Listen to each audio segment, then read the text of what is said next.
This is for the nerds, this is for the brainiacs, this what we deserve. Go ahead and play it back, you ain't gonna touch me, you not gonna do nothing, you are not above me, I bet you wish you was me, I know it, I know.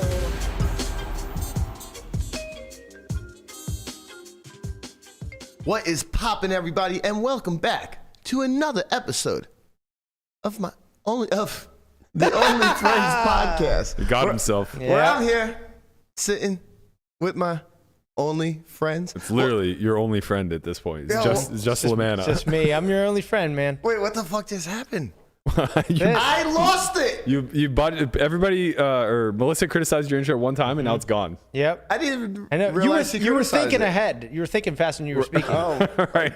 First time ever. no, I just actually forgot it. It's all right. You're thinking about day two. I get it. I got things to do, man. Yeah. Got tournaments. I mean, got 4.1 Well, million. it was a good run, Conrad. It's been nice having you as a host. I'll be taking back over the duties tomorrow. I appreciate you, as always, as my new number one. I mean, we just lost half the viewers already. I don't think so, man. We got some juicy topics of conversation today. Our main focuses on today's show are going to be the two biggest things that are happening in the poker space right now, which is this WPT $30 million championship event. Woo! $30 million in the prize pool. Like, how did they pull this off? Like 3 months ago, we were talking like, I don't know, man. It's pretty lofty setting a $15 million guarantee for a 10K. Yeah. Hope they don't have to cancel. People don't play 10Ks anymore. Hope they don't cancel the guarantee last minute. It's not re-entry. What? How? It is it's no per flight. Yeah. Right. I mean, it's. Imagine if you got one re-entry per flight. No, I don't want to imagine such a thing. I actually really like the structure. I like it. Like I'm not saying they should do that. Yeah. I'm just saying if they did, they would have got. 4, I think in general, this should be the structure moving forward for all main events and outside the main. Oh yeah, of course. I'm saying all events that are currently re-entry that are quote unquote main events for tours. I like it. I think that this should be the structure, and if you're worried about like bolstering prize pools, try to just add extra days. Like if this were 4-day ones, I wouldn't be upset. They got fucking 1,300 people yesterday. Yeah. We set the over-under at 937. I was stealing from Chin. He didn't even show up today. He's so embarrassed. Did you get paid? Brian gets paid. Okay. So no, I didn't get paid yet. I sent him a Venmo request. I'm still waiting. Make sure you get him for double. He owes you an IO. Yeah. Yeah. You're goddamn right. Landon owes you $10 too. $10? Of the 20 that I owe you, 10 has been shifted off onto Landon. Why do you have like revolving numbers? Well, I owe Landon 20, so I'll just Venmo him for 100. Yeah. There you go. Now we've got it all solved out. I don't remember what it was that we bet, but he said something stupid. And I laid him like 9-1 on something that was never going to happen. Man, I wish I could remember what it was. It was for that Hellmuth would rematch. Oh my God, Hellmuth has never rematched. I said it was 0. Right. I said it was 0%. He goes, lay me 9-1. Then I was like, booked. I'll take my $10. Right. He said he's not rematching. I mean, he hasn't, but there's an open call for new competitors. So that phone's ringing. Let me tell you, he was off the hook. Like, the crazy thing is he tried to like shirk the bet a little bit, and to be fair, I think he was being honest in what he remembered. But what I said is there's no circumstance under which Hellmuth would rematch, win or lose, because he had the option to exit if he won. And he tried saying to me, what I said was if he won, he would for sure ego battle Jason again. And I was like, okay, well, I hope anyway, you can agree that absolutely wouldn't be fucking true when the man could just exit the arena having beat a world-class player and collecting 1.6 million. But in any event, like just go back and look at the tape. I definitely said like under no circumstance would he rematch. It's like if he doesn't rematch when he loses, he's certainly not going to rematch when he wins and gets the chance to just bail. Come on, Bill. Let's do it, man. Oh man, could you imagine? Let's get that up on State Kings. What do you think he can sell at? About 1.3, 1.4? Yeah. Sell out instantly. Christ. So I want to give huge props to WPT. Obviously, we've been doing it all week, and though this was something that we also helped promote, being a part of the WPT Global campaign for the better part of a month, and them being a feature sponsor on the pod. I would be singing their praises regardless at this point. Like there's nothing bad you can say about this event, the way it's structured, the way it's been managed. I think top to bottom, this is what a world-class event looks like. This is something that everyone who has ever been dealt in, that has aspirations of playing somewhat seriously, will aspire to be in this event. Yeah. And that's what you're trying to drum up, right? That's what the World Series has done such a fantastic job of with the main event. That prestige, that selling of hope is annually the biggest talking point in all of poker.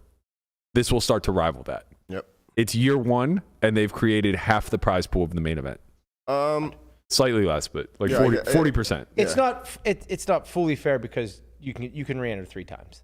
Right, where the main event is a strict freeze out. Straight 7,000 people unique. Right, yeah. That's really tough to do. So not to take anything away from the WSOP main event, but still, I mean, they still like what other 10K event outside of the main event? Yeah, I think there was 2,976 runners. Yeah. Without knowing fully, I would imagine somewhere in the neighborhood of half are unique. Yeah. I would think maybe even more, maybe 60%. Possibly. It's tough to say. And obviously it's a tough calculation because it's like players who are willing to re-enter bag. Right. Yeah. So it's like that reduces that number. Players that aren't willing to re-enter, just don't. And then they fire off another satellite. So it's tough. What were you going to say? I think I cut you off. No? Nah, you're good. Okay. So yeah, I mean, my experience so far with the staff at WPT, obviously I've been playing them for over a decade, and I've always thought very highly of their staff, as I do with WSOP as well. Like, they're always very welcoming to the quote-unquote regulars, which I think is really important in this industry. Word of mouth goes so far, more so in our industry than any other, right? Like, if nothing else, look at our platform, the way that we've built this organically. The fact that we've done this through no paid marketing, no real advertisement, and granted, we're not the biggest thing in poker, but it really is a word of mouth type of industry. I think that it's really critical to recognize and pay homage to good service when we see it. And we're always hypercritical of the WSOP while it's going on. And whenever it's really good, we kind of don't say anything because we're so wrapped up in playing 50 days worth of events. Yeah. I thought Sean Deeb, he did an interview with maybe Sarah Herring, I think. And she was asking, like, is this the new main event? And I thought his take was actually really sharp, where it was like, listen, this is a very special festival, and this is unique in and of itself and doesn't really compare to much else. But no, it's not the main event. No, it's not the World Series, because they do it for 45 days while every single casino in town is competing against them. Right. Trying to run complimentary events, something, to draw the eyes away. So, huge props to both organizations. I think that they're crushing it. I think they're moving tournament poker forward in the live realm in a way that, honestly, we are a part of a second boom, and we just don't recognize it yet. Yeah. Even the high roller, the 25K that Rampage won, 109 entries, that's a lot. 108 entries, something like that. That's unfathomable for a Las Vegas, Nevada 25K. Like the ones PokerGo run average 30 players, best in the world, So I think that, we should really give everybody their shine and pay a lot of respects to the WPT, their staff, and everything that they've done. Really proud of the effort that they put in.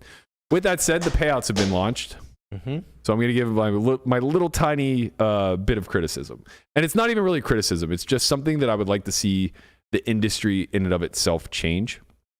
I spoke about this over the summer when the housewarming payouts were announced, and a couple of the other big ones, I think the Millionaire Maker and a few others, where you get these massive prize pools with a huge field. And granted, this is 3,000 people. We've seen bigger fields. 20,000 fields in those crazy small buy-in WSOP events. Right, but this is a 10K. A 3,000 field 10K is unheard of outside of the main. Yeah. And I've said this about the main event too. So pull up that Savage tweet. We can see what the total prize pool was. So it looks like it's just around 29 million, almost 29 million flat. 4.1 to first. Huge payout. 4.1 million to first place. This is the biggest payout in a 10K. Top 6 make $1 million. Yep. So that's the TV final table. The actual final table itself is 8-handed. This is the biggest 10K payout structure that we see outside of the main again. So no shock. My nudge to those who make these decisions within the industry is to just pull a little bit of that money off the top.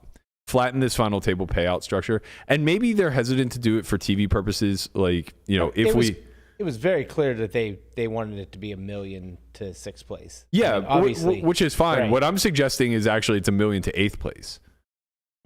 So I think that we can go flatter within the final like three tables. Yeah.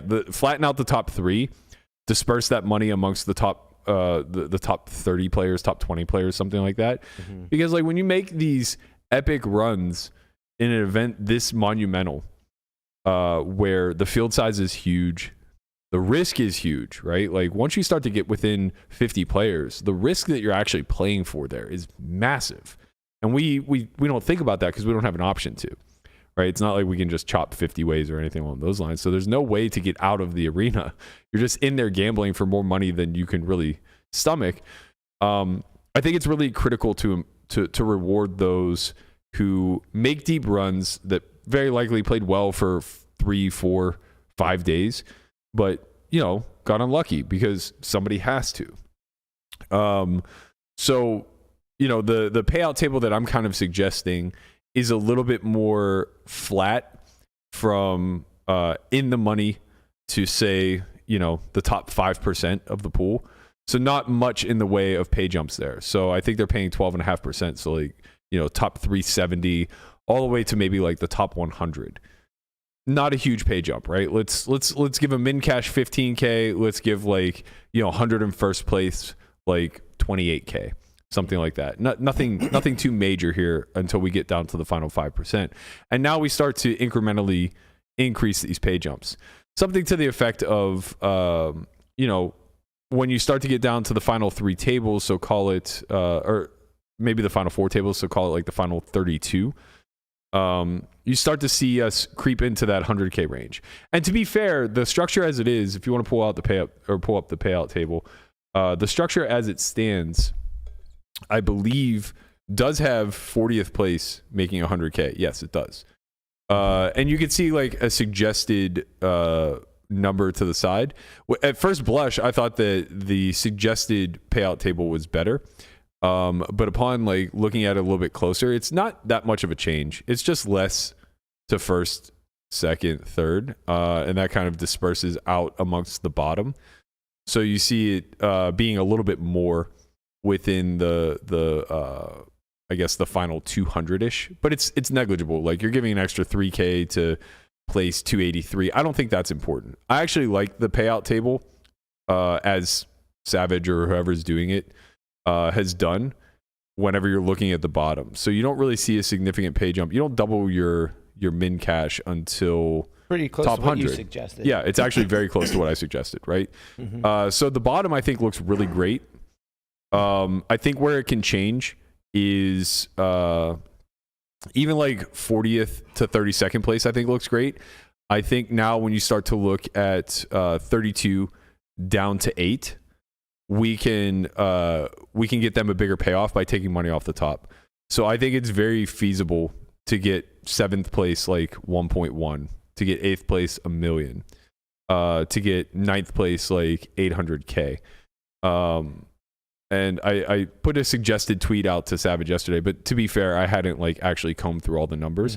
But I think I suggested that 8th place got $1 million, 7th place got 1.1, 6th place got like 1.25, 5th place gets 1.5, 4th place gets 1.75, 3rd gets 2 million, 2nd gets 2.5, and 1st gets 3 million. And that ends up equating to like half the prize pool, which is a little or right around what they're actually paying out to the final 8 now. It's just dispersed differently, right? It's a lot flatter 8-1 than this is. They create, a pretty hefty pay jump here between 8th and 6th. So when you're on that final table, when you get to the unofficial final table of 8, you're on a really big money bubble here. Well, it's huge. Yeah, It's huge. It's a double your money between $500,000 between 8th and 6th. Literally doubling your money between 8th and 6th. That's a big pay jump, and it does create pretty big. Okay. It's hot as fucking. Oh, dude, Not you. You always sweat, man. It's 69 degrees in here. It is not 69. If it is 69 degrees in here, I need to go do something. You need to go do something. I saw you yesterday. You were just leaking. What happened yesterday? I don't know, man. You stood up and you were literally leaking. Oh, because it's hot as fucking here. It's 69 degrees. That's not hot for anybody. Did somebody tell them it's not 69 degrees in here? 70. 70. My apologies. These lights are hot. My apologies. These lights, they're LEDs. Hot. I don't know what's going on here. Everybody's in a fucking hoodie. Guapo had to go into storage and get extra layers. It was 62 when he was in here. Jesus Christ. Yeah. Conrad would have been comfortable. I would have. All right. Anyway, my final thoughts on the payout is just that, like, I think they're doing a great job. I think these payouts are completely fine and adequate. And Savage was kind of like, I'm never going to make everybody happy. People are mad that I'm only paying 15% of the prize pool to first. It's like, bro, that's generous. Like, most of these big fields are paying like 12, sometimes 10. If we look at like the housewarming, I think they paid 8% the first. I really care more so about where the money's being dispersed than I care about like what's actually up top. And I think that all professionals and amateurs alike are starting to view it this way. We know so much more about variance. We know so much more about ROI. We know so much about win rate that it's not really that important to anybody. There's no one single person out there who's saying like, well, we should reward the winner more, right? Because we just understand what it takes to win, and so much of it is out of our hands that we want to reward kind of the collective that put their skill on display and make it down within the final 3 tables, 2 tables, final table. You know who put their skill on display yesterday, huh? What are you talking about, man? My boy Alan Kessler. He won. He won. Let's Alan go. Kessler won Alan something? Kessler won the 08, 1100 $53K? Yep. Wow. Congrats, Alan. Shout out to Kessler. Let's job, go. Kessler. Is that the first tournament he's ever won? I was almost. I went to go look at his head and mop earlier to see if that was a thing, but I did not. But I don't know. I haven't seen. I heard rumors that he's never won one, but I think that might just be bracelets. Yeah. He's finished second in a bunch of bracelets. Gotcha.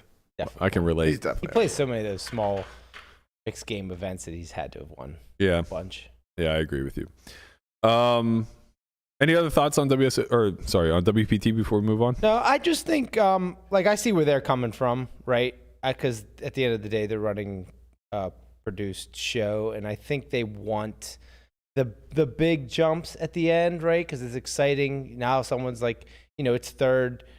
Now third.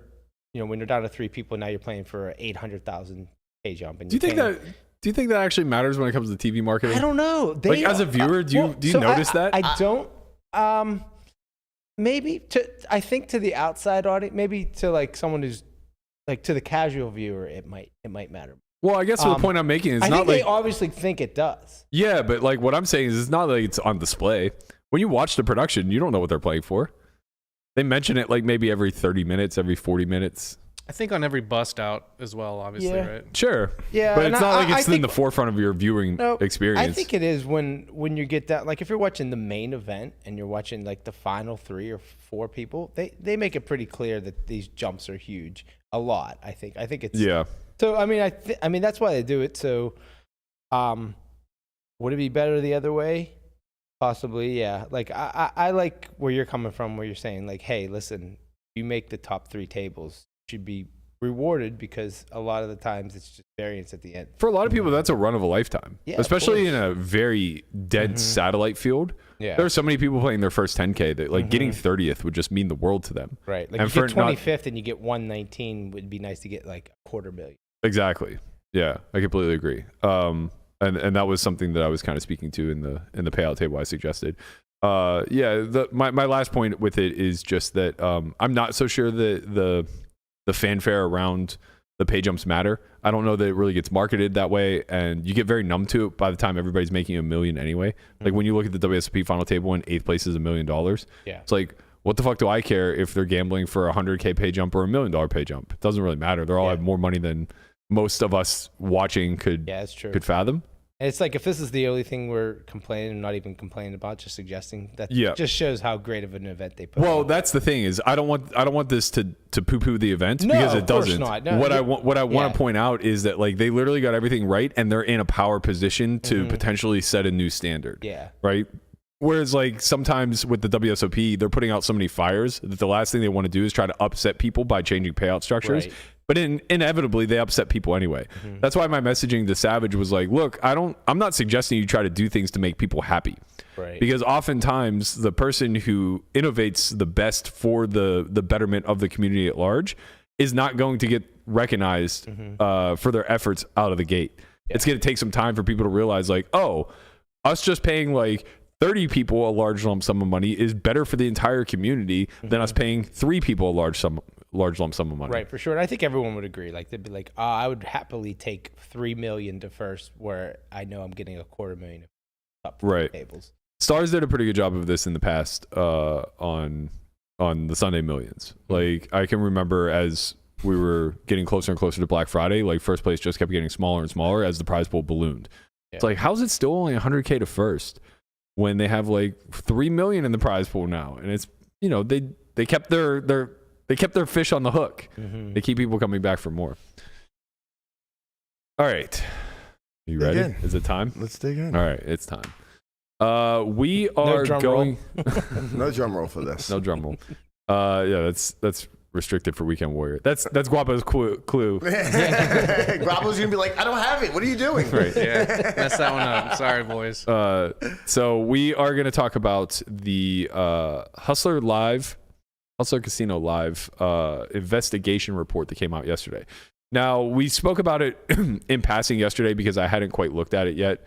And all I had glanced at was the press release.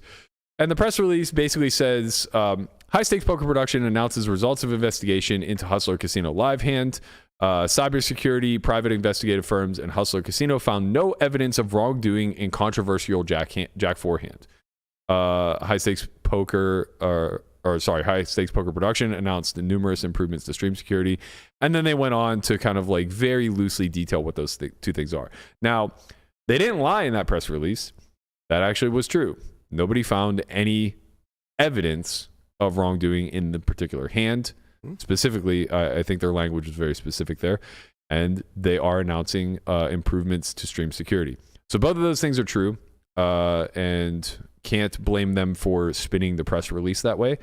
But upon further review and digging into the actual audit itself, the Bulletproof company that was hired actually, I think they did a very thorough job for what it's worth. So I know that we've all kind of like been shrugging, saying like, oh, shock, no, nothing was found. And it's like, well, yeah, when you investigate yourself, you're not going to find anything for a lot of reasons. And we'll probably never know what actually happened on that hand for a myriad of other reasons. However, this is no fault of Bulletproof, who was hired to investigate the technology at play. I actually think upon reading the review, or the report rather, that they did a great job auditing all potential weak points. They did a great job giving feedback and being forthright with the places that HCL was vulnerable. And surprise, surprise, it's all the fucking things that we said for a month, which is really frustrating to me because Vertucci came on this podcast and basically, you know, said that I was drumming up fear and that there was no reason for them to shut down, and that, you know, why did I have a bone to pick with them, yada, yada, yada. But when we start to come through this report, I think it'll become incredibly evident as to why they should have shut down immediately and how easy of a fucking fix it was for everything. They literally could have fixed everything over a weekend, not even necessarily having to shut down. They could have taken 1 week off to get all of this right. Now, with that said, we still would have never found anything on the Jack 4 hand. And the big reason for that is, number one, the cybersecurity team wasn't hired until 15 days, or sorry, they didn't begin their investigation and audit until 15 days after the incident occurred, which, if anything nefarious was happening, like, we'll never know what Ryan and Nick know, right? Like, they're running the company. They know how this spins, good, bad, or indifferent for them. If ever if they found a marked card or anything along those lines that indicated there might have been cheating, it's no issue whatsoever over that 15-day time span to make a call and say like, well, what's better for our brand? Being forthright or just making this disappear, right? And that's not an accusation. That's just an obvious observation where that time gap matters a fucking ton whenever we're talking about a potential security vulnerability, right? So the first thing I want to examine is the thoroughness by which Bulletproof operated their investigation. So they presented a table of the potential vectors through which the live stream could have been attacked. And these are all the ones that we have discussed at length and all the ones that the community at large thought or speculated cheating could have occurred.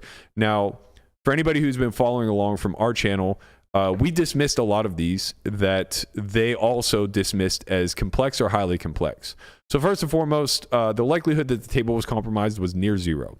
And they also kind of said that it's a complex thing to try to hack.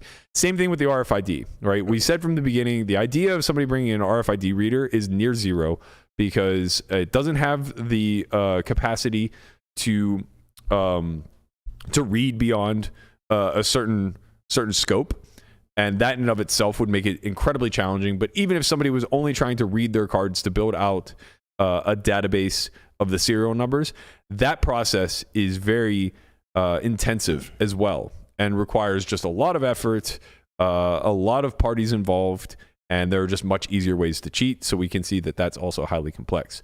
The card shuffler was the big unknown because nobody had access to it and it's hidden. So we could never like look on camera and figure out if it was a deckmate 1 or a deckmate 2. Yeah.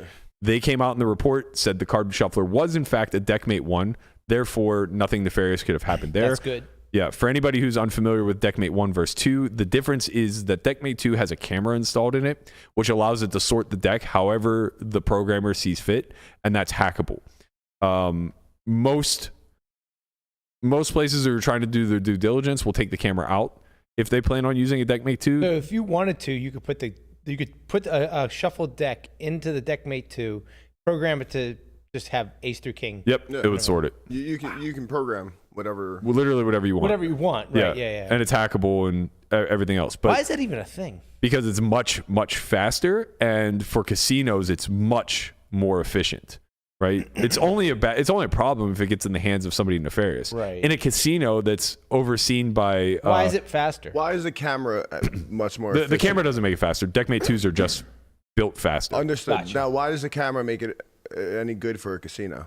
The camera allows it to sort. It allows it to sort. It allows it to know if a card's missing and that. All kind of these stuff. things, Yeah, yes. Yeah. And if you have the oversight of somehow there's 2, 3 of clubs in there, exactly, or something like that. If you have the oversight of gaming and you have the oversight of all these layers of security, like it's a non-issue. Your patrons are never going to get access. It's kind of like to a give and take. It's like on one hand, it makes everything faster, secure. You know that you have a good deck and everything. On the other hand, it could be hackable.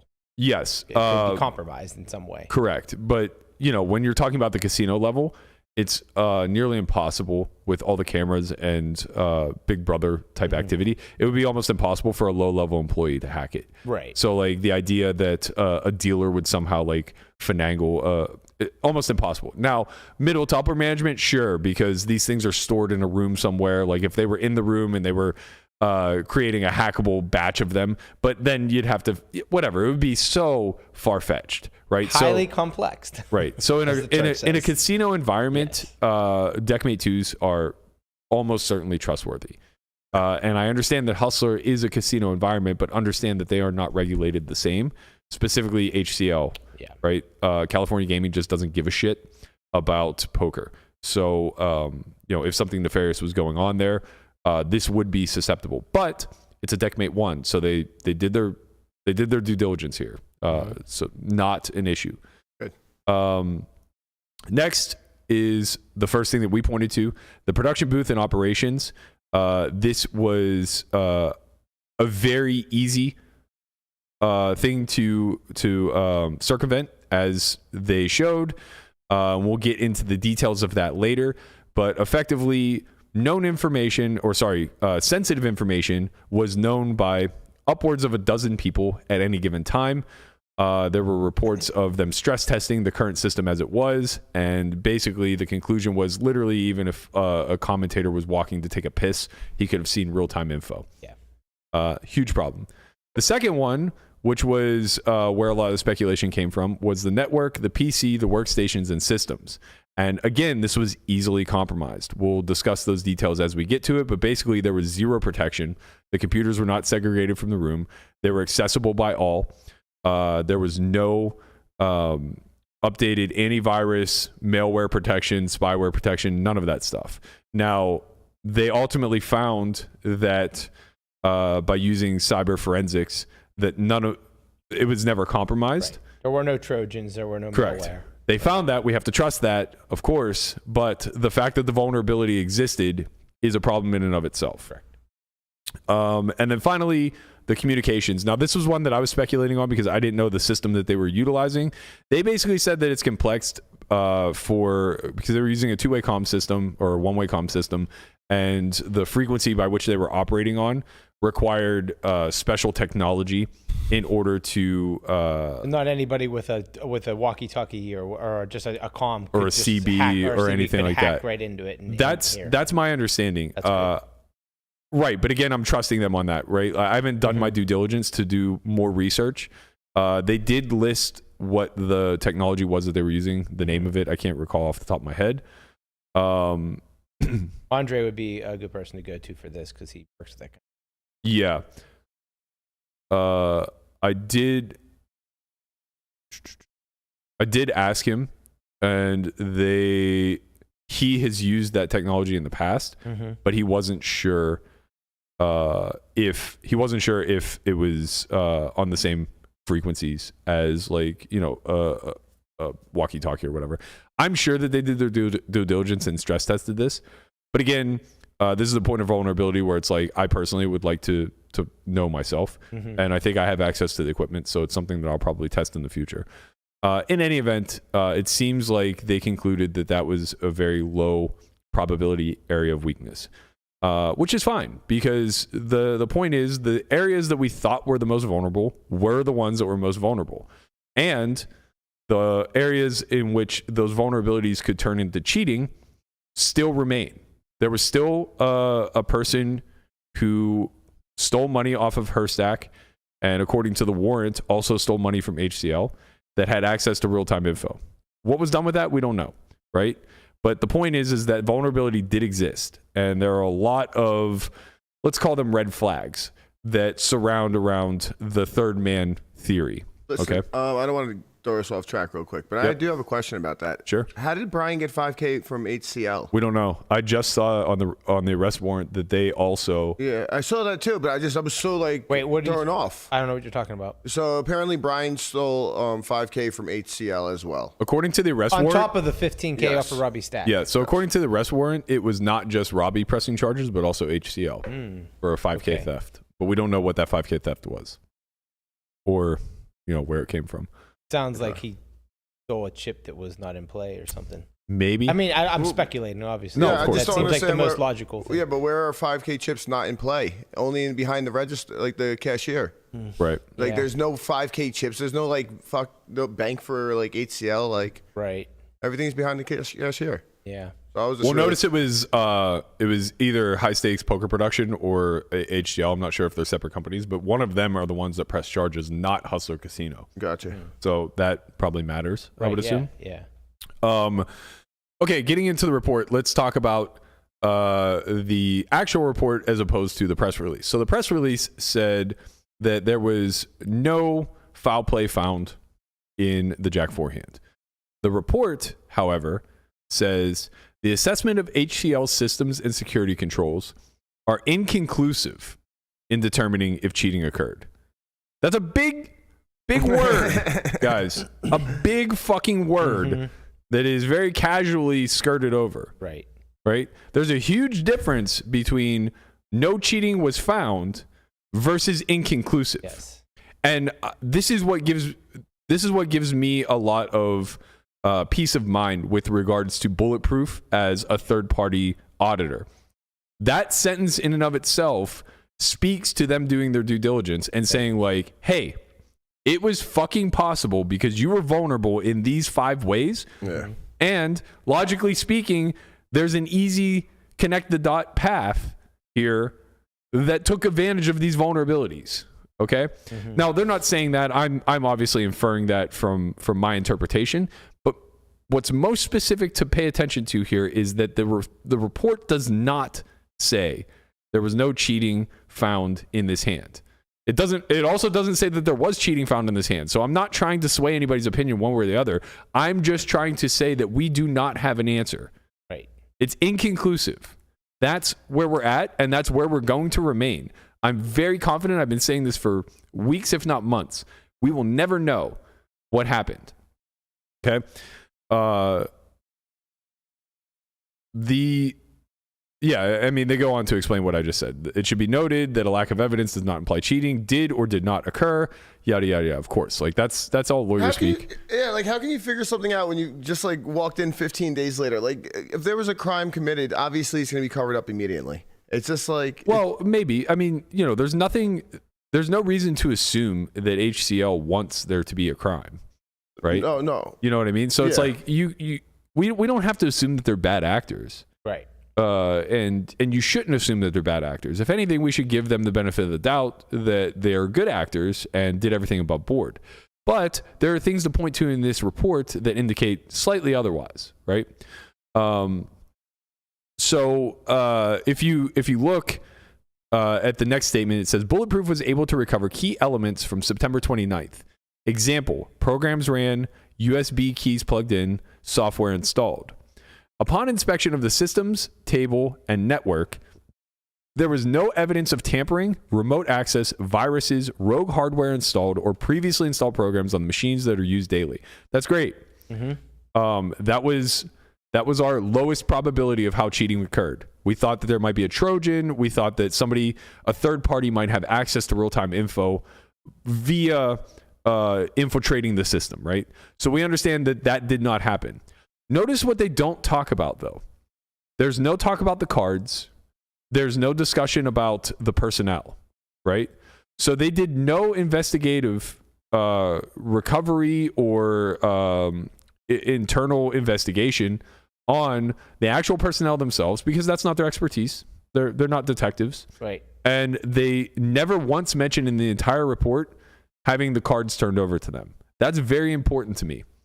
Because the lowest form of cheating would just be marking the cards with invisible ink, wearing orange glasses, and fucking seeing what everybody has. Specifically, when we first watched this, what was the first thing?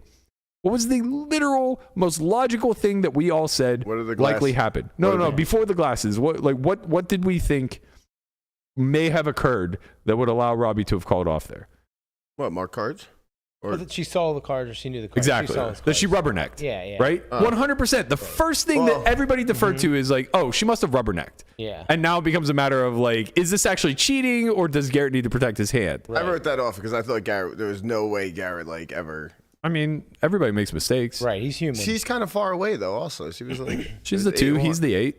Yeah, it's just. I mean, like, shit happens. But the whole point is like our logical brain just immediately goes to the most probable outcome, right? This is Occam's razor. I never pronounce that word. Well, right. Whose razor? Occam's razor. I'm not using. Is his there razor. no S? Occam's razor. Okay. In my head, it's OCCS. I mean, I'm not 100%. But I think you're correct. Sounds right to me. I think you're correct. Andy will let us know. Andy will let us know. I think you're correct though. But yeah, it's the most logical solution, right? Like the easiest way is there isn't some big elaborate cheating scandal if this hand is in fact not on the up and up. It's just something as simple as like, oh, she gets these cards. Okay, well what's the derivative of that? The cards are marked, right? Why were the cards never examined? This is certainly a part of the technology, right? Why is that not in the report? There's no way that was just overlooked, right? I mean, maybe it was because they didn't explicitly say they didn't examine the cards. I wonder, like, to the extent of what kind of access they had to the cards. Like you said, they continue to use the cards. What happened to the cards after the day? So of the Vertucci said after the session, but he said this many days after the fact, so who knows? But he said after the session, the cards were removed from play. and segregated. And segregated. Okay, then they should be like, okay, these are the cards that are in play. We can look at them. But if they just threw them in a box with a bunch of other decks, then we don't know which. Well, so I heard many conflicting things too, right? And I don't recall what came from the horse's mouth. So at the time, I was speaking to Vertucci directly, and I don't remember what he actually said to me, so I'm not going to put words in his mouth. But whether it was from him directly or from people like around the whatever, he and Ryan were the ones auditing the cards, right? And what I do know for a fact to be true is that they have always audited the cards and continue to audit the cards moving forward. So they don't have card control. Every other place that you play, the casino handles the cards. Yeah. You go to Live at the Bike, you go to Poker Go, you go to WPT. Every single one of them, it's a casino personnel that is handling the cards. At Hustler, it's Ryan, and I don't know if Nick ever works that role, but whoever's in production handles the cards. Yeah, that's a problem, right? That's obviously a huge problem because now there's no oversight. Yeah. The whole point isn't that the casino is more trustworthy than the production agency. It's that by creating a separation here and some level of checks and balances, it becomes harder for anything to go wrong or for people to infiltrate, right? If the difference is so effectively, like if our trust all has to be in Ryan and he just decides one day that he wants to be a bad person and rob everybody, he has full autonomy to do that, right? But if he has to go through card control in order to manipulate the deck, now he has to find a way to either manipulate somebody on that side of things to come to his side, or figure out a way to manipulate the deck without them ever being any the wiser, right? So you just create layers of complexity to cheat. That's it. You want to remove the God mode. Right. You want to take away the idea that we have to put full implicit trust into one singular human being, or even a couple of human beings, right? Because it's not that hard to get a gang together. Like, especially if you're hiring your friends or, whatever the case may be. Like, I would never, ever, ever want to create a system where you had to, like, whoever the outside looking in had to fully entrust me. And if not me, the only other layers of trust were you, somebody that I've known since I was 8. Yeah. And like, Conrad, who's been living with me for half a decade. Right. It's like, that's not the way these things work. You take a third party entity that has no dog in the fight. Right. And you give them a responsibility and say, trust it with your life, because like you are our layer of protection, and you should want to do that. I would want to do that. Yes. I want my ass covered. Right. Always. The last point to talk about from this first screenshot that I think is a very important one is exactly what we're speaking to now, which is the trust aspect of the system. And they said, all systems require one or more trusted individual to manage and run the system. There should always be a minimum of 2 trusted individuals with administrator access for redundancy and security purposes. So they're suggesting what I'm saying is that there should be multiple people within the frame or within the scope of the hierarchy that oversee one another. That way it can't all fall on one. But the problem is that the way that they are set up internally, that's not feasible. So the idea of like, if you say, like saying there should be a minimum of 2 trusted individuals with administrator access for redundancy and security purposes is not enough. You need to be more explicit, because if those 2 people are, for instance, Ryan and Brian, who's on the run, I mean, I'm using him as a for instance because, 3 months ago, Ryan may have just trusted him, right? If it's those 2, they're not checking and balancing one another. There's a huge power dynamic there, right? Like Ryan hired Brian as an intern, right, and then elevated him to now. Like, obviously, I'm not saying that those are the 2 trusted people, but my whole point is like the other extreme would be it's Ryan and Nick. It's like, well, it can't be them. They're business partners in this venture. They have the exact same interest. You need people with conflicting interest, right? The casino has a different interest than the production agency, and like you should have oversight there. Right. That's the whole point. Yeah. But this notion that all systems require 1 or more trusted individuals to manage and run the system is fucking wrong. It's just false. It's true with the way that they continue to operate, but we saw the update from Poker GFX and Andrew Milner that has allowed the system to become trustless. They can run a production where nobody has real-time information. Right. We need to trust no one in that instance. That's the major system. Sure. Does one person have to be trusted to register the cards? Yes. Does one person have to be trusted to house the cards? Yes. But again, this can happen at the casino level, right? We can create separation of power here, right, and have oversight and create good protocols so that if something ever does come into question again, we can immediately point to that system and say, where was there a potential breach and was there a failure? Because now we immediately know who the person to blame is, right? As it's currently set up, where Ryan is the one taking on the full mode of trust, he's overseeing the cards, he's overseeing the production. We're fully trusting him to be on the up and up. It's a recipe for disaster. Yeah. We're all going to have egg on our face, right? Even if he has no intention of ever doing anything bad. Right. When something goes wrong, When something goes we're gonna wrong, look to him. Right. We're going to look to him. And he should not want that either. Like Agreed. you said, he should not want that responsibility. Yeah. I think that it's a very strange stubbornness to forego change in a situation where you have the opportunity to get it right. Now, with that said, they did get a lot of things right. So I'm going to skip ahead here, Guapo, to I think the third slide. And it's identifying the top risks that Bulletproof identified. So whenever you start to look at the top risks, we see a very short list of all non-streaming machines are connected to a private network that has no internet access but could be joined to the wireless network by a logged in user. So that was obviously a problem because it made them vulnerable to anybody who had wireless access to that network. They could have installed screen sharing, whatever. Something as simple as TeamViewer would have done the trick. Now, they claim that none of that stuff was installed, so we got lucky. But they need to shore up that security, obviously. The user and passwords are shared amongst staff, and staff has full administrator access to the system. Again, this is just, creating a recipe for disaster when you are giving full access to anybody involved. It's like allowing free-flowing traffic into your production room to watch the cards in real time, right? Like, you just can't ever allow that. The antivirus license is expired. No tracking of users' actions and internet access stored in a log file. So they kept no log of who was in the room, who had access to information, who had access to the computers that housed the servers.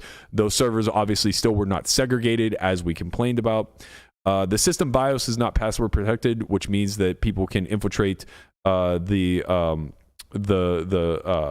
OS as well as the software installed on the computer without much detection. No website tracking or user access control is utilized. So again, no idea to know what type of activity is taking place on the machine. And then finally, non-commercial grade network gear and router used, which lacked features for network security, segmentation, and logging. So there was a lot of technical problems with what they had set up. Now, I want to double back. I glossed over this, but I want to double down on what we were just talking about, the trustless system.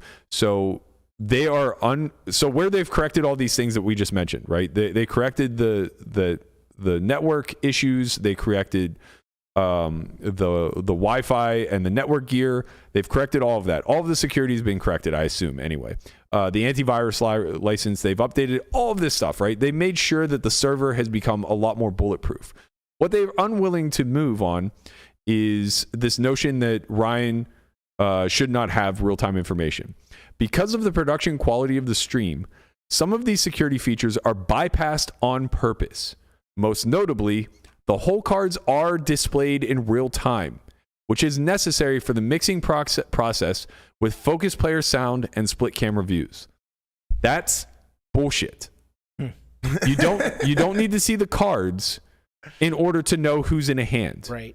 You don't need to see the cards in order to know who to focus on. All you need to do is follow the fucking action. Yeah. Someone 4 bets, you're going to put the camera on. Every other stream house in the world follows this without real-time info. Right. Poker Go, Share Hands, Live at the Bike, all of them. And if you're going to argue that it's a production issue, like, sure, you can point your finger at Live the Bike and say they don't do as good of a job, but you're not going to point the finger at Poker Go and Share Hands, who's putting on one of the most beautiful fucking productions I've ever seen in my life with this WPT event, and say, like, oh, they don't do it as well as us because they don't have real-time info. Right. That's fucking bullshit. And it's a huge, huge red flag as to why the owner of this production company, who runs this stream daily, that has 7 figures on the table 5 days a week, does not want to give up the autonomy of controlling production without whole card information. Why? I don't have the answer to that, Matt. I can just speculate. I mean, it's just like, to me, like, this is just raw arrogance. Yeah. It's just bullshit. It's just like, come on. Like, there's a way to fucking cover, like, you can literally just say, okay, this can never happen. Just by clicking this one button, you just figure out the rest. Yeah. It's just bullshit. The problem to me is that it's a spit in the face to the community of saying, fuck you, you'll watch anyway. And they're right. They're absolutely right. Yeah.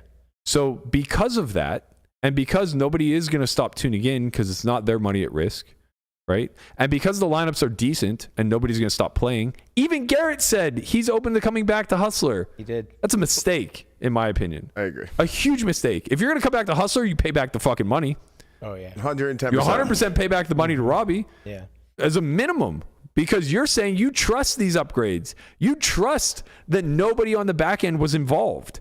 You trust that Ryan should get real-time whole card information moving forward, because in spite of all the vulnerabilities that we've outlined that were clearly available for cheating, despite the fact that they have an employee on the run from the law who stole money off of Robbi's stack, despite all of that, you're willing to come back and work it out. Okay. Okay, then.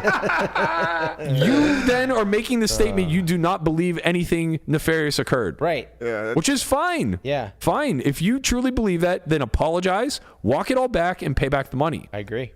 I wholeheartely agree. you can't do that and like 50% do it. Like, you just got to full out. Like, I personally am still, there's still just too much wrong with this picture for me to just like confidently say nothing occurred. I would like to second that. There are just way too many fucking security holes here. And I'm not saying that Robbi cheated. I'm not even saying the hand was cheated. Right. I do think the hand is like, it's unexplainable It's to me. clear that it was possible. That's my problem. Right. Is not only was it possible, but it was like highly possible. Yes. Yeah. Like, It could have not been much done. effort. It could have been done with not much effort, but that doesn't mean it was done. Correct. Right. It doesn't mean she cheated. It just means that it could have happened. And the big thing is, it's not like we're lacking further evidence. There's a fucking guy who had real-time information from their room who stole money. This doesn't add up to me, man. Like, it just doesn't add up. Nothing sounds right, man. The last thing I want to highlight from the report is the critical risks that they identified with the room setup and broadcast operations. So I'm beating a dead horse here, but I really want to drive it home because this is just negligence. No other stream house has these problems. And this, again, was sheer and utter arrogance to set your room up this way and think that it was no big deal. So number one, the live cards could be seen by anybody in the production room just by turning their head.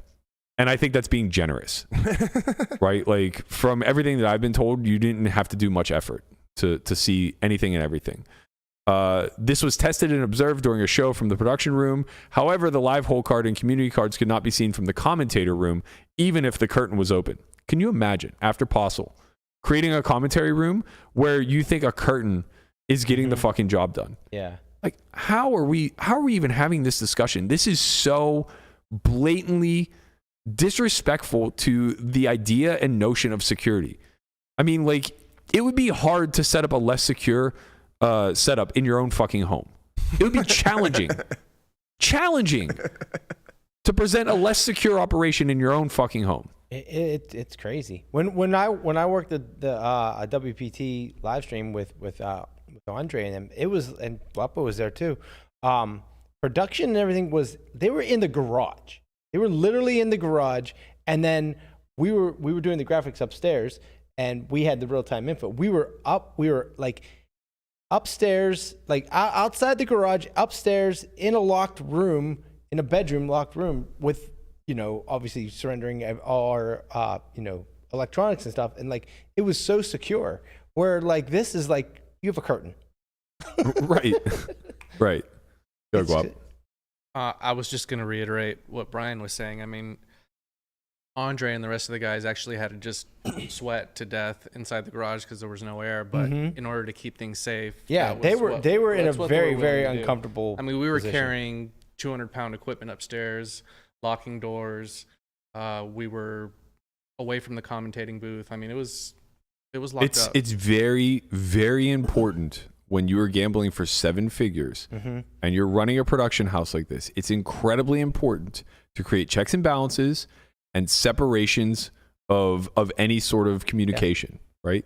You just have to segregate important elements of the production. Right. And that's inconvenient when you're confined to a space. I understand. But like, don't have commentators then. I don't care what you do to fix it. But don't do this. Right. And like the fact that everybody's just okay with letting it skate, letting them operate for months without changing this is insane to me. Number 2, the announcer was observed leaving the production area to use the facilities during play. As a result, he could have seen the live cards on the live production streams. No shit. We know that. As a correction, what they've done is all workstations were turned around so that the computer screens cannot be viewed from the rest of the room. Only one monitor now displays the whole cards, and it can be viewed by the director only, which is Feldman. A door was installed. Imagine that a door didn't exist. The server was fucking in there with no network security at all. None. The entire staff and then some had the passwords and keys to get into the computer. Like, I understand I'm trusting them to be a good cyber forensic team and find that there was no Trojans and nothing was infiltrating on the computer. But Jesus Christ, man, there wasn't a door?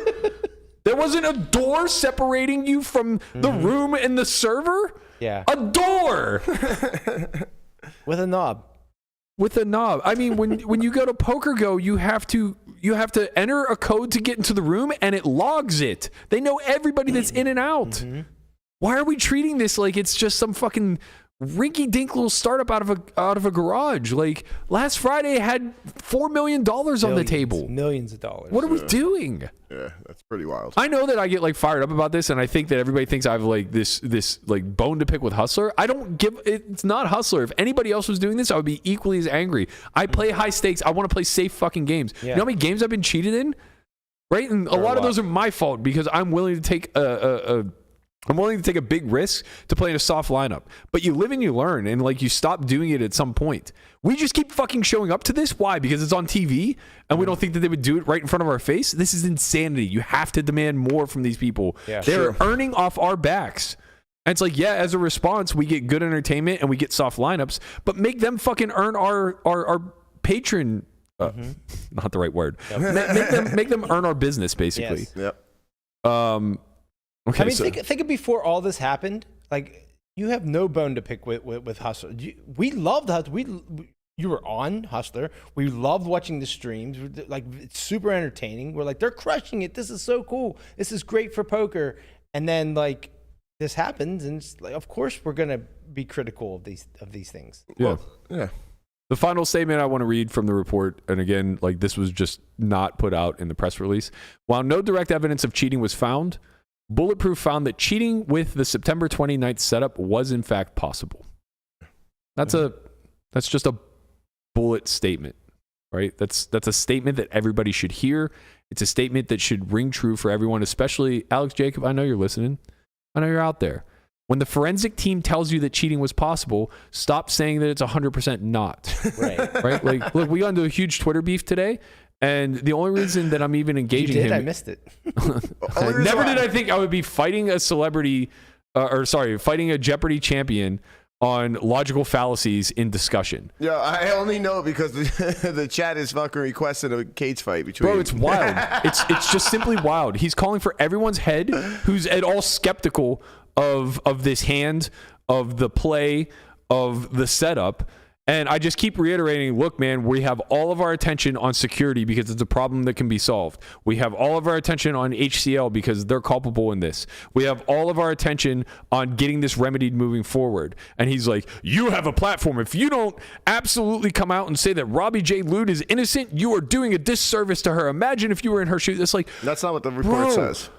bro, like she might be innocent. I'm like barely on the side of for sure cheated. Like I think I'm like 60-40 that this doesn't pass the stink test to me. It's even hard to quantify. Like people say 60-40. It's just like you don't know. Right. You don't know. Maybe you're 60-40. Like that's It doesn't matter. You just don't know. The problem is that it could have happened. Right. And that's what we can try to fix. All you can do is, as more information comes out, use Bayesian reasoning and come to the conclusion of like, okay, like it's more or less probable that something bad happened, right? And that's all I've been doing. It's so crazy to me. And I guess it's because we spoke about it like a lot more than someone like Doug. But Doug moved from 99% sure that she cheated to like 96%. And like I see Robbi tweeting like, oh, Doug and I are fine, man. We're great. It's like, the fuck? Fuck you, Berkey. Fuck me, I guess. Yeah. Like I so quickly moved off of the narrative of like she did or did not cheat, or Garrett should or should not give the money back, to immediately turning my eye to like what matters the most. And I've been carrying that torch from maybe day 5 from when I said that Hustler should shut down. And if anybody's not paying attention to that notion, they are just willfully turning a blind eye. Or willingly turning a blind eye, because I don't think any of this has anything to do with cheating anymore. It has everything to do with how we move forward and what we can do to remedy these streams and hold them all accountable, rather than just blindly trusting that when we show up with hundreds of thousands of dollars of our own money, that it's just safe because they say it's safe. So moving forward, what we're going to have the luxury of is anybody who uses the Poker GFX system should be utilizing the no peak feature that Andrew Milner just executed, right? If they are in fact doing that, we can now test as players by keeping our hands off of the reader until the hand ends. Do you think Poker GFX will come out and say who does use it and who doesn't? I'm not sure. I hope that they do. Yeah, that'd be pretty cool. If I can encourage Andrew to do so, I hope so. But I think as I imagine it's tough for him. I was going to say, does he have that information? Well, I'm sure it would be very easy for him to create an API where it knows what are you doing. I think it's nice to know as players. Like it is for nice. sure. But you have to remember that he's selling a product to other businesses, and how transparent they want to be isn't really his responsibility. Yeah, but I also think that he doesn't want his product being used in any nefarious ways. So you're right. It's also true. You're right. But again, the onus falls on the stream house to be transparent, not on Andrew to force them to be. Yeah, I understand. Right. So it's like they don't even have to be transparent. We can just test it ourselves. Yeah. The next time I play live at the bike, I'm not going to let my hands read. Yeah. Right. And if they say put your hand on the reader before the hand ends, it's like fuck you, fix your system, right? And it's like I already know that they're using a system where they don't see hole cards in real time, right? But this is the way that they can make it trustless, right? It's like I know that to be true, but other players may not. So just toggle the fucking switch on so that we can in fact know that it's trustless. That's so massive, right? And we should just hold people to that standard because it's so low. It's such a low bar. Of just like, hey, do this one simple thing where I know that you aren't possibly utilizing information against me. That's it. That's all I'm asking. Just make it safe. I'm not asking for a lot here. I know that like this has been a very long tangent, but there were a lot of upgrades made to their system. So most everything that we discussed that was vulnerable, all the way from the beginning of this entire investigation, all the way until now, where it's been confirmed that the things we believe to be vulnerable were in fact vulnerable, most of that has been corrected. Which is good. To some degree. I don't know that flipping monitors around is necessarily a correction. There's no mention of the cards being controlled by a third party, as I mentioned, which I think is still a problem. Yeah. There's no mention of the server itself being segregated from the production room, which again, I think is a problem. But again, not the worst thing in the world. They did, in fact, increase the security on the server computer itself. They did, in fact, reduce the amount of people who have access to real-time info. They did, in fact, segregate the commentators from the production room with a wall, I guess, instead of a curtain. They did, in fact, put a door on their production room. So these things we know to be true. That is a big upgrade in peace of mind. We do know that it's a Deckmate 1, not a Deckmate 2. That's very important as well. We do know that they are going to continue to consult with Bulletproof Forensics moving forward. So I believe something in the report said either annually or quarterly, they will continue to have their system audited by Bulletproof. So they're retaining them basically as a consultant, which I think is very critical moving forward and very much appreciated moving forward. There was a lot more in the report that I don't want to dig through too much, but basically they tested a lot of the ways that could have been cheated, like using the tens unit as we suspected was on her hip. And basically it came up like inconclusive. So it basically read, it depends on where the person is using the remote to signal her. Like if they're behind an object, they could only be 15 feet away. But if they're not behind an object, they could be as far as 30 feet away. That's a big difference. Yeah. So, we'll never know. And again, like, I don't think that this is about getting to the bottom of the hand any longer. We'll just never know. And I think that it's reasonable to just move on from that. But I don't think it's reasonable to move on from the security scrutinizing until we actually get it shored up in very simple ways. We're not making suggestions that can't be implemented tomorrow, right? We're just making suggestions that seem to be ignored for the sake of fuck you. And that, to me, is a big problem. Got anything? And on that note, we gotta go play, man. We do. We have a day 2 today. Let's fucking go, baby. Very excited. Half the people in this room have a chance at 1.4 million. I have to tell you, I was 4.1. 4.1. What did I say? 1.4? Yeah. I'll, Dyslexic. I'll take 1.4. Take 1.4. What is that? I'll That's take about. 1.4. Let's see. 5th place. Cool. 5th place is. I say that now, and if I get 5th, I'm gonna be in fucking tears, man. No, you're not. I will be in tears. I actually, tears of joy. Both. It's both. It's both joy and pain. It'll be pain for a little bit, then when they give you the check, right. Go away. I was very sad to go through the chip counts to find my table and realize I was on page 20 of 25. Doesn't matter, man. You got a bag. You got chips. I mean, That's true. 25 blinds and a dream, baby. To make it feel a little bit better, it went by day. So it was day 1C, day 1B, that does and then make me feel day a little 1A. bit better. Okay, I'll take that. Yeah. Thank you guys all so much for tuning in. I hope that this was informative. I hope that this helps further the pressure that we put on these stream houses moving forward to ensure that these streams are safe and that you guys feel comfortable both watching and gambling whenever you have the opportunity to play in such an environment. Please like, subscribe, leave a comment. Let us know what you think of the whole report. Let us know where you stand on the safety and security of live streams moving forward. Can't wait to hear from you. We'll be back tomorrow, 10 a.m., same time, hopefully prepping for a day 3. We'll be joined by Jamie Kerstetter to discuss the upcoming Ladies Championship at the WPT, as well as the meetup game that will be happening on Saturday. So for all you ladies out there, if you are in Las Vegas, Nevada, be prepared to play a fun 1-3-2-5 meetup game this Saturday. The last one went off without a hitch. I think this one's going to be massive. Just massive based off of everybody who's in town. So really excited to help support that. We're looking forward to having Jamie on again tomorrow. And until then, we'll see you guys. Later. Peace. Good luck.